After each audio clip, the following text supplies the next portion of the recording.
La noche del 8 de agosto de 1969, un grupo de 4 individuos identificados como Tex Watson, Susan Atkins, Patricia Krenwinkel y Linda Kasabian ingresaron al 150 de Cielo Drive en California, bajo las órdenes de quien pasaría a la historia como uno de los criminales más peligrosos a los que se ha enfrentado Estados Unidos, Charles Manson, en aquel entonces líder de la secta conocida como la familia Manson.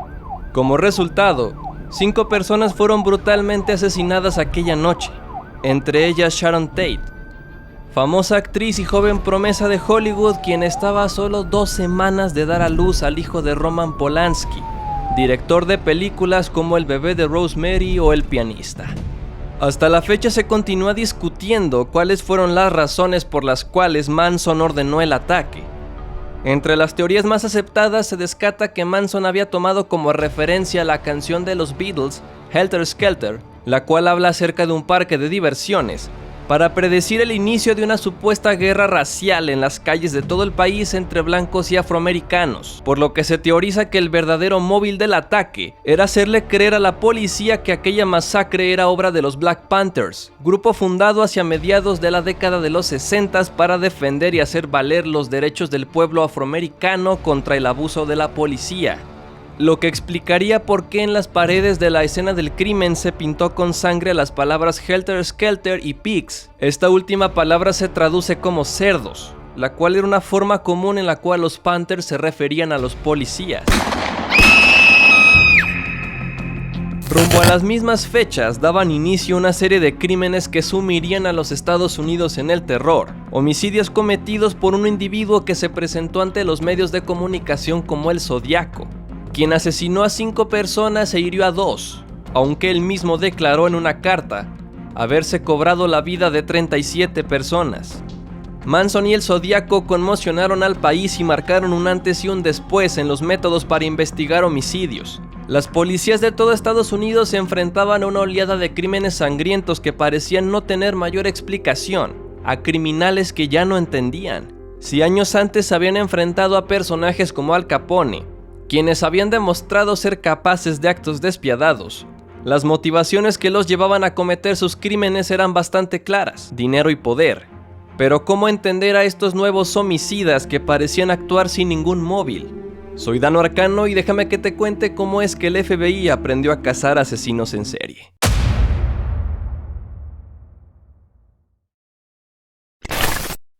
Hacia la década de los 70s, que es justo el momento en el que harían aparición la mayoría de los que hoy conocemos como asesinos en serie, Estados Unidos atravesaba por distintas crisis sociales. Habían pasado ya por 2 guerras mundiales, el asesinato de su presidente John F. Kennedy, la Guerra Fría, la Guerra de Vietnam, eventos de los que se desprendieron diferentes fenómenos y consecuencias, estrés postraumático, cambios en las mecánicas familiares y en las maneras de educar a los hijos, familias rotas, violencia doméstica, entre muchos otros.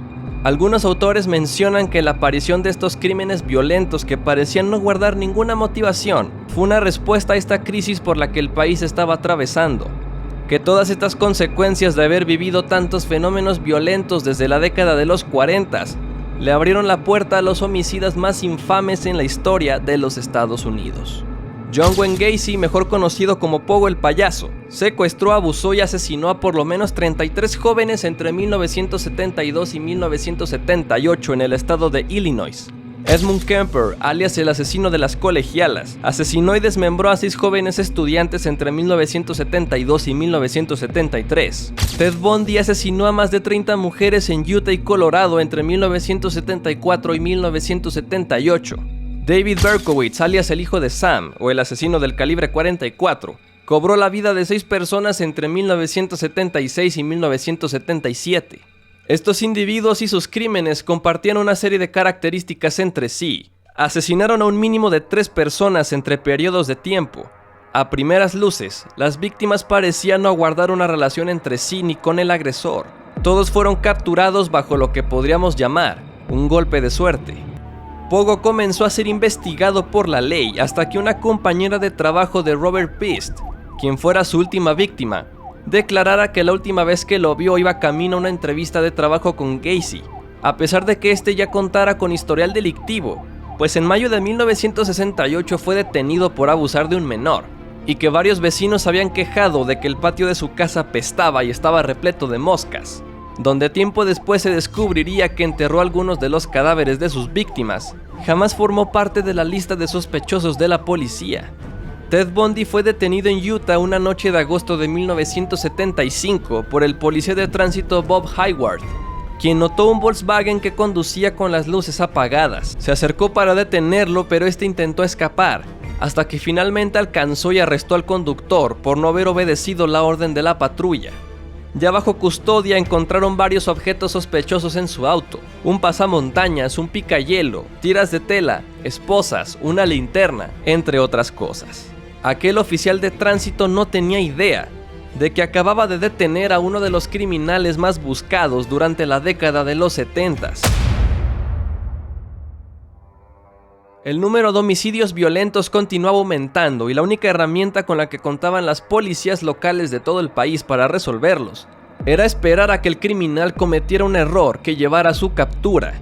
Los agentes de policía no estaban capacitados ni contaban con los recursos para lidiar con este tipo de homicidas, que operaban de maneras muy distintas a lo que habían visto a lo largo de sus carreras. Como respuesta ante esta crisis, el FBI creó hacia 1972 la Unidad de Ciencias del Comportamiento, una división destinada únicamente a investigar la creciente ola de agresiones sexuales y homicidios, así como de asistir y brindar apoyo a las policías de todo el país en la resolución de aquellos casos que parecían no tener explicación. En un principio el programa se enfocó en impartir distintos cursos a las policías locales de todo el país para enseñarles nuevos métodos de investigación criminal, enfocados en comprender las motivaciones de estos nuevos homicidas. El más importante fue el de psicología criminal, creado por el agente Howard Taden, que buscaba preparar a los agentes para comprender por qué estos criminales piensan y actúan de maneras tan determinadas.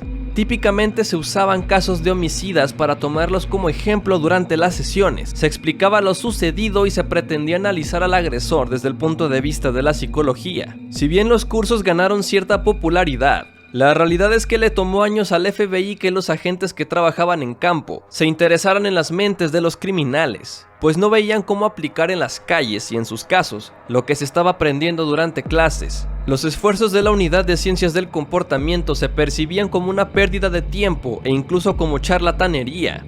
Pese a que la idea de impartir aquellos cursos era buena, muchas de las críticas que recibió la Unidad de Ciencias del Comportamiento eran ciertas. Lo que se enseñaba difícilmente podría ser usado para detener a un agresor, conseguir pruebas para presentarlas en un juicio o siquiera guiar a la justicia hacia posibles sospechosos. Además, muchos de los profesores designados a estos programas no contaban con experiencia directa en los casos que usaban como ejemplo para las clases o incluso en casos de homicidio. Todo esto cambiaría en 1977, cuando un agente llamado John Douglas, quien comenzó su carrera como francotirador de un equipo SWAT, para luego pasar al área de negociación de rehenes, se unió a la Unidad de Ciencias del Comportamiento, donde el agente Robert Ressler, quien era unos 8 años mayor que él, se encargó de iniciarlo en la unidad. Ressler y Douglas comenzaron a viajar por todo el país impartiendo los cursos. Se volvió común que durante algunos descansos o al final de las clases, policías se acercaban a los agentes para pedirles asesoría sobre casos de homicidio que actualmente estaban investigando. Con el pasar del tiempo, Douglas comprendió que la ola de crímenes violentos era mucho mayor a lo que pensaba. Víctimas de todas las edades que habían sido torturadas y brutalmente asesinadas sin ninguna razón aparente, y que se necesitaban, con urgencia, nuevos modelos de investigación para resolverlos. Fue en un viaje a la ciudad de Sacramento en 1978 que Douglas le mencionó a Ressler que muchos de los criminales expuestos en sus clases estaban vivos y condenados a cadena perpetua, y que quizás podrían aprender mucho de ellos, específicamente sobre las auténticas motivaciones que los llevaron a cometer los homicidios, si los entrevistaban. Ressler accedió bajo la condición de mantenerlo en secreto al menos en un comienzo, pues sabía que les negarían el permiso de solicitarlo a sus superiores dado el gran escándalo que se generaría en los medios de comunicación si se hacía público que 2 agentes federales mantenían conversaciones con los asesinos más temidos de los Estados Unidos. Decidieron iniciar con Edmund Kemper, mejor conocido como el asesino de las colegialas, quien se encontraba cumpliendo varias cadenas perpetuas en un centro penitenciario entre Sacramento y San Francisco. Nacido en 1948, Kemper se crió con 2 hermanas menores en una familia disfuncional, en la que sus padres estaban en constante conflicto y finalmente se separaron. Desde niño, Ed comenzó a presentar lo que describieron como comportamientos extraños, como decapitar juguetes, tener juegos en donde simulaban tener rituales fúnebres con su hermana, e incluso desmembró a 2 gatos de su familia. Su madre decidió enviarlo a vivir con su padre, quien tampoco lo aceptó. Se escapó e intentó regresar con su madre, pero lo mandó a vivir con sus abuelos paternos a una granja remota de California. Aburrido y sin nada que hacer, Kemper comenzó a sentirse aún más solo y aislado, apartado de todo lo que alguna vez conoció.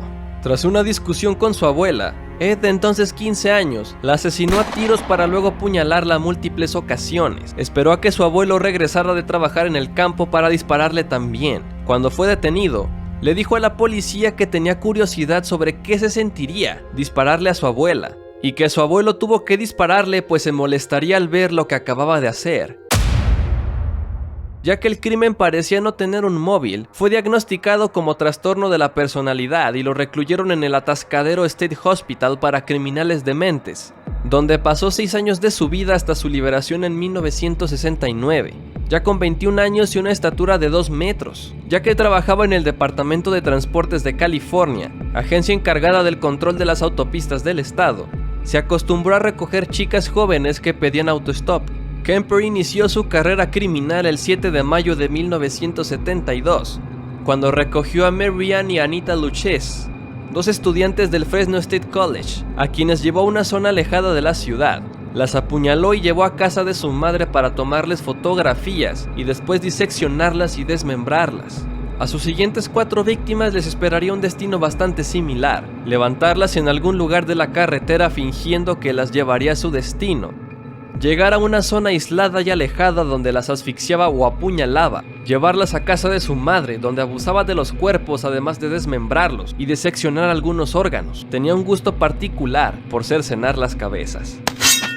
En uno de los momentos más vergonzosos en la historia de la investigación psiquiátrica de los Estados Unidos, el 15 de septiembre por la mañana, un grupo de psiquiatras encargados de hacerle seguimiento al estado mental de Kemper le hicieron una visita. Terminada la entrevista, declararon que estaba completamente sano y que ya no representaba un peligro para sí mismo o los demás. Sin embargo, en la cajuela de su auto ocultaba la cabeza de Aiko, una joven de 15 años que Kemper había asesinado la noche anterior a la visita. De las 8 mujeres que asesinó entre 1972 y 1973, su madre sería la penúltima, a quien mató a golpes con un martillo mientras dormía, degolló y abusó de la cabeza. Mencionó haberle cortado la laringe y arrojarla al triturador de basura, por haberme aburrido a quejas, gritos y chillidos por tantos años. La última víctima sería Sally Hallett, una amiga de su madre, a quien marcó por teléfono al poco tiempo de haberla asesinado para invitarla a una cena sorpresa. Al siguiente día, domingo de Pascua, subió a su auto y lo condujo sin rumbo fijo. Escuchaba la radio esperando a que hablaran de sus crímenes de la noche anterior, creyendo que para ese momento ya debería ser toda una celebridad nacional, pero nadie habló de lo sucedido en las afueras de Pueblo, Colorado. Decepcionado porque los homicidios no habían causado impacto, llamó a la policía de Santa Cruz para confesar que él era el asesino de las colegialas. Sin saber qué esperar, los agentes del FBI John Douglas, Robert Ressler y John Conway se sentaron frente a aquel imponente homicida, que medía más de 2 metros y pesaba 135 kilos. Kemper se mostró frío y analítico en el comienzo. De inmediato comprendió que los agentes conocían cada detalle de su caso, por lo que no vio utilidad alguna en tratar de engañarlos y se abrió por completo durante horas. Describió con lujo de detalle todos los asesinatos sin la menor seña de remordimiento en sus palabras o expresiones, así como sus métodos para conseguir a sus víctimas. El único momento en el que Edmund demostró sentimientos fue cuando le preguntaron por su madre, Clarnell Stanberg, quien lo humilló y agredió psicológicamente desde que Kemper tenía memoria. Les relató que su madre lo odiaba porque, según ella, se parecía mucho a su padre. Al cumplir 10 años ya era una persona bastante alta, y a Clarnell le preocupaba que el chico fuera a abusar de su hermana, por lo que lo obligaba a dormir encerrado en un sótano sin ventanas, cerca de una caldera, de donde no salía hasta la mañana siguiente. Kemper les confesó a los agentes que fue ahí, atrapado en la oscuridad de aquel sótano, que comenzaron a aparecer sus pensamientos más violentos y perversos, y que también fue en ese momento en donde comenzó a surgir un gran odio y resentimiento hacia su madre y su hermana. El rencor hacia su madre creció cuando se enteró que ella, maestra de profesión, era popular entre los universitarios por ser una mujer sensible a la que se podía acudir para hablar de situaciones problemáticas. No comprendía cómo podía ser tan amable y amorosa con sus estudiantes y tratarlo a él como un monstruo al mismo tiempo. En más de una ocasión, Clarnell no reparó en decirle que nunca tendría una oportunidad de salir o relacionarse con las chicas a las que impartía clases, pues eran mucho mejores que él. Kemper acabó por entender que todas esas chicas valían mucho más que él, lo que, sumado al odio que llevaba años formándose en su interior hacia la figura de la mujer, acabó por incitarlo a convertirse en el asesino de colegialas. Ressler y Douglas salieron de ese primer encuentro convencidos de que estaban frente al inicio de la era moderna de la investigación criminal, pues Kemper les había revelado una serie de detalles que estaban seguros podrían ser usados para capturar homicidas de casos no resueltos. Sin embargo, se necesitaban de más entrevistas, más criminales violentos, más estudios, de los cuales obtener información para así clasificarla, compararla entre sí y luego usarla en investigaciones en curso. Buscarían anticiparse a estos homicidas, comprendiendo cómo piensan. A lo largo del estudio se entrevistaron a varios tipos de homicidas violentos, de los cuales destacaron dos: aquellos que habían asesinado a más de una persona entre periodos de tiempo. Jerry Brudos, alias The Lost Killer, quien asfixió, abusó y cercenó a 4 mujeres entre 1968 y 1969. Joseph Paul Franklin, The Racist Killer, quien asesinó al menos 10 personas que él consideraba inferiores, además de los ya mencionados Son of Sam y Pogo el Payaso, aquellos que en un solo acto asesinaron a varias personas, conocidos como asesinos múltiples. Richard Speck, quien el 14 de julio de 1966 asesinó a 8 estudiantes de enfermería del South Chicago Community, además de algunos casos especiales como el de Charles Manson, que si bien no asesinó a nadie como tal, resultaba de gran interés para los investigadores comprender qué fue lo que hizo para convencer a jóvenes como Tex Watson, quien provenía de una buena familia y había destacado como atleta y estudiante de honor en la secundaria, a cometer los crímenes sangrientos de Sharon Tate y La Bianca. Tras varias entrevistas, los agentes del FBI se propusieron clasificar a estos homicidas que mataron a varias personas entre periodos de tiempo, y es así que finalmente el agente Robert Ressler bautiza como asesino en serie a todo aquel individuo que mate un mínimo de 3 personas entre periodos de tiempo buscando algún tipo de gratificación psicológica. A lo largo del estudio, el departamento de investigación logró detectar conjuntos de patrones, características que algunos de estos asesinos en serie compartían y que podrían ser usadas para elaborar estrategias y operativos que llevarían a resolver casos que aún estaban en investigación. Algunos de estos asesinos en serie aspiraron a ser policías poco antes de comenzar sus homicidios, pues los atrae el estar en una posición de respeto, poder y control. Por lo tanto, puede que hayan presentado solicitudes para entrar a las fuerzas policíacas, convivían de cerca con policías o conducían un auto que suele ser usado como patrulla. Algunos asesinos en serie, más allá de elegir a sus víctimas por haberlas observado o acosado durante algún tiempo, eligen los lugares en donde van a atacar, pues saben que ahí encontrarán víctimas de oportunidad, personas que dado a las circunstancias, lugares aislados o donde al anochecer se ve muy poco, será relativamente sencillo apartar a la víctima y llevarla a otro lado. Si se prestaba atención a los lugares donde habían ocurrido los ataques, existía la posibilidad de trazar perfiles geográficos y detectar otros lugares con alta probabilidad de que ocurran nuevos ataques. Según las investigaciones de Douglas, resultaba poco común que un asesino atacara a individuos que no pertenecieran a su raza, por lo que si las víctimas eran afroamericanas, existía más probabilidad de que el agresor también lo fuera, aunque se dieron casos como el de Jeffrey Dahmer que fueron la excepción. Douglas mencionó que la mayoría de los asesinos en serie, por lo menos los que actúan con métodos violentos, comenzaban a actuar entre sus años 20 hasta los 40, y que sería extraño toparnos con alguien fuera de ese rango de edad. Muchos de estos asesinos sienten la necesidad de seguir su caso en los medios de comunicación, por lo que si la policía era lo suficientemente inteligente, podrían utilizarlos para manipular las decisiones del agresor. El homicida tiende a regresar a las escenas del crimen para revivir el homicidio, lo que también puede llegar a usarse para manipularlo o tenderle una trampa. De la misma manera, Ressler y Douglas rescataron otros patrones con los cuales se abrió la posibilidad de crear perfiles psicológicos de los agresores con los cuales podrían comprender las motivaciones del homicidio, motivaciones que incluso podrían hacerse visibles al analizar la escena del crimen. La mayoría de estos asesinos fantaseó con la idea de dañar a otras personas durante mucho tiempo, incluso años, y dichas fantasías se expresaron a lo largo del tiempo en diversas maneras. Por ejemplo, la fascinación de Kemper por despedazar juguetes, o en el caso más extremo, el haber asesinado y desmembrado a 2 gatos de su familia. Comportamientos por los cuales dejaba ver sus deseos violentos. Muchos de estos homicidios estaban motivados por la búsqueda de la gratificación sexual. En lugar de alcanzar el placer manteniendo relaciones, se alcanzaba al cometer los crímenes, lo que podía ser el resultado de haber vivido abuso físico o psicológico en la infancia, especialmente por parte de la madre, o algún desorden del tipo psicológico, causado por una enfermedad o golpes en la cabeza que afectaron las funciones del cerebro y los procesos relacionados a las emociones. Con base en todos estos patrones y similitudes encontradas, la Unidad de Ciencias del Comportamiento desarrolló la técnica de perfilación criminal para asistir a las policías de todo el país en casos que aún estaban investigando. Con base en la escena del crimen y los cuerpos, se creaban aproximaciones acerca de qué tipo de persona cometió el o los homicidios, cómo lo cometió y qué lo motivó, guarda o no alguna relación con la víctima, qué tipo de trabajo tiene, qué tan sanas o violentas son las relaciones con sus familiares o personas cercanas. Buscaba satisfacer su líbido o en realidad trataba de someter y controlar a la víctima, entre muchos otros aspectos.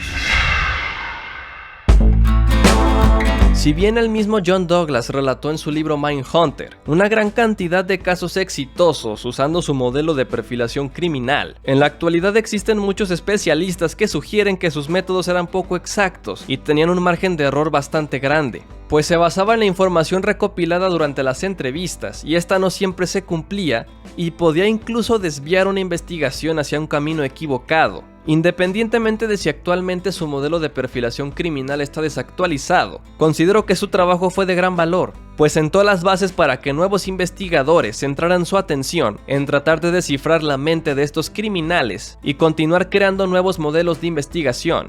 Pero ¿qué piensas tú de los Mindhunters? No te olvides de compartir tu opinión en los comentarios y dejarme tu me gusta. Suscríbete y activa las notificaciones para ser el primero en enterarte de mi nuevo contenido. Sígueme en mis demás redes sociales. Me puedes encontrar en Facebook, Instagram y TikTok. Y te habló Dan Orcano.